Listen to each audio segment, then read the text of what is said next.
because of a shift in resources to combat crime, were in the area when we spotted a vehicle believed to be the same vehicle, driven by the same person who tried to hit one of our officers last night and then shot at another officer last night.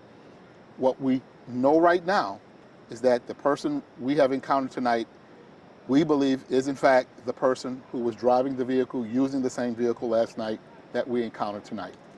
At the intersection of Fayette and Caroline, there was an encounter where our officers engaged that subject who they believe to be armed.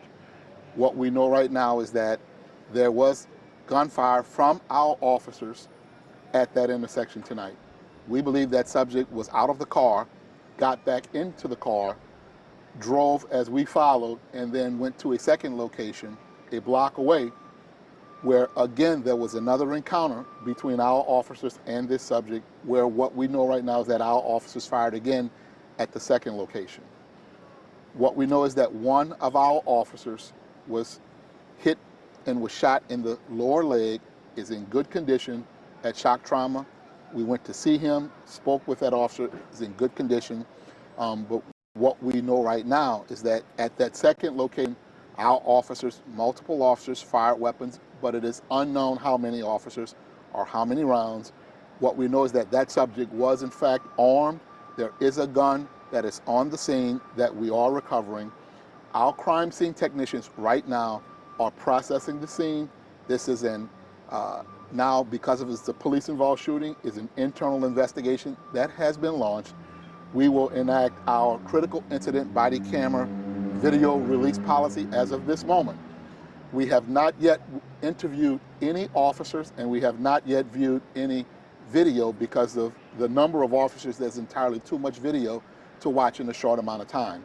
So this is basically what we know right now that happened. We can confirm that this is the vehicle that was used last night in two attacks on two different officers, one of which an officer was fired upon. And what we know right now is that this subject was identified as the subject from last night. There are two warrants for his arrest that were acquired earlier this evening to let us know that this was that person. Our officer spotted that person at Caroline and Fayette.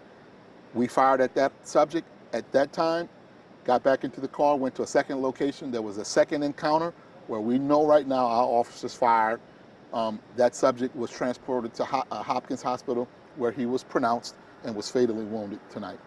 Because this is an internal investigation, there's not many details we can give you because we have not interviewed any officers. We have not yet watched any video because it is an enormous amount of video to watch. But we wanted to brief you as to what we know right now.